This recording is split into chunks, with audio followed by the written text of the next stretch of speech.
आज की इस वजाहत में हम एक ऐसे टेक्स्ट का तज्जिया करने वाले हैं जो दिखने में तो निहायत मुख्तसर है, मतलब बिल्कुल छोटा सा, लेकिन इसका असर इंतहाई गहरा है। यहाँ हमारा मकसद सिर्फ अल्फाज को पढ़ना बिल्कुल नहीं है, बल्कि उनके पीछे छिपी हुई ताकतवर तरतीब और उस मकसद को समझना है जो अक्सर हमारी नज़रों से ओझल रह जाता है। इस मौजू में एक इंतहाई ताकतवर पैगाम पोशीदा है और आज हम उन्हीं कड़ियों को जोड़ने वाले हैं ताकि हर चीज़ बिल्कुल वाज़े हो सके। तो चलिए शुरू करते हैं। सोचिए ज़रा, लफ्ज़ अब्दी यानी एटर्नल का असल मतलब क्या होता है? जब हम किसी तहरीर या ख्याल को अब्दी कहते हैं तो उसका बराह रास्त मतलब ये होता है कि वो वक्त की कैद से बिल्कुल आज़ाद है।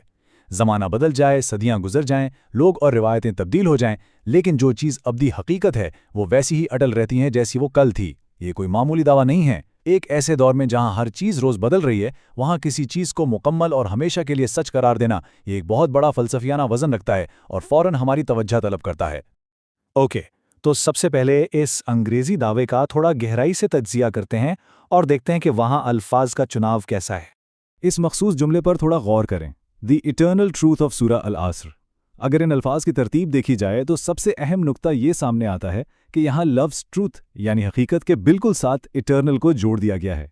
ये एक डिलिबरेट चॉइस है। पता है क्यों? क्योंकि ये पेश करने वाले का मकसद किसी किस्म की बहस की गुंजाइश छोड़ना है ही नहीं। इसे एक एब्सोल्यूट यानी मुतलक सच्चाई के तौर पर पेश किया गया है। ये कोई आम सी नसीहत नहीं लग रही, बल्कि एक ऐसी सदियों पुरानी हकीकत है जिस पर वक्त की गर्द असर ही नहीं करती। ये अल्फाज सुनने वाले को ज़हनी तौर पर एक निहायत अहम और संजीदा मौजू के लिए तैयार करते हैं। अब इन तस्वुराती और फ़लसफ़ियाना बातों से निकलकर ठीक उस मखसूस मौजू की तरफ आते हैं जो हमारे सामने वाज़े अंदाज में रखा गया है। असल मौजू है क्या? यहाँ दो मुख्तलिफ ज़बानों का एक ही वक्त में इस्तेमाल देखें, ये वाकई बहुत मुतासिर कुन है। एक तरफ अंग्रेज़ी में एक बड़ा आलमी किस्म का फ़लसफ़ियाना दावा है, द इटर्नल ट्रूथ, जबकि ठीक उसके मुकाबिल रोमन उर्दू में बिल्कुल लफ्ज़ ब लफ्ज़ वाज़े लिखा है, कुरान की सूरा अल असर। ये लिसानी दोहरापन कोई इत्तेफाक नहीं हो सकता। ये दरअसल इस अटल हकीकत को मुकामी और आम फहम अंदाज में फराम करने की एक ज़बरदस्त कोशिश है। अंग्रेज़ी हिस्सा एक फ़लसफ़ा बता रहा है, जबकि रोमन उर्दू हिस्सा उस दावे की अमली तस्दीक और शनाख्त करवा रहा है, ताकि सबको समझ आ जाए कि असलन बात हो किस चीज़ की रही है।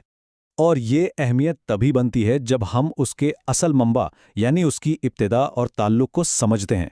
चलिए देखते हैं कि कुरान की कहने का असल मकसद क्या है। जब कुरान की के अल्फाज इस्तेमाल होते हैं तो ये सिर्फ एक आम सा तारुफ नहीं रह जाता, ये एक बेहद मजबूत हवाला बन जाता है। इन दो अल्फाज से इस बात का तयन होता है कि ये सूरा कहाँ से आई है, इसकी असलियत क्या है और इसका ताल्लुक़ किस अजीम बुनियाद से है। देखें, जब तक किसी भी सच्चाई को किसी मुस्तनद सोच से ना जोड़ा जाए उसका वज़न कायम नहीं होता। राइट? कुरान की कह देने से ही ये तहरीर महज किसी किताब के एक हिस्से से बढ़कर एक मुकम्मल हिदायत में तब्दील हो जाती है। ये मखसूस फ्रेज़ पूरे दावे का एक एंकर यानी एक लंगर है जो बाकी तमाम बातों को उनकी जगह पर मजबूती से कायम रखता है। और अब इस सब तज्ज़िये के बिल्कुल आखिर में हमारे पास सिर्फ और सिर्फ असल मरकज़ी मौजू बाकी रह जाता है, सूरा अल असर। यही वो वाहिद मरकज़ है जिसके इर्द गिर्द अब्दी हकीकत और कुरान की जैसे ताकतवर अल्फाज घूम रहे थे। आज हमने देखा कि कैसे निहायत ही कम अल्फाज का इस्तेमाल करते हुए एक इतना बड़ा फ़लसफ़ा पेश किया गया और एक आम फहम ज़बान से उसकी अहमियत को कायम किया गया। लेकिन यहाँ कहानी ख़त्म नहीं होती, बल्कि एक आखिरी और बहुत ही प्रोवोकेटिव सवाल जन्म लेता है। आखिर इस मखसूस तहरीर को, इन्हीं चंद अल्फाज को एक अब्दी हकीकत के तौर पर क्यों चुना गया? ऐसा क्या निज़ाम है, ऐसी क्या सिखाए जाने वाली सदियों पुरानी बुनियाद है इस सूरा में जो वक्त को भी पीछे छोड़ देती है?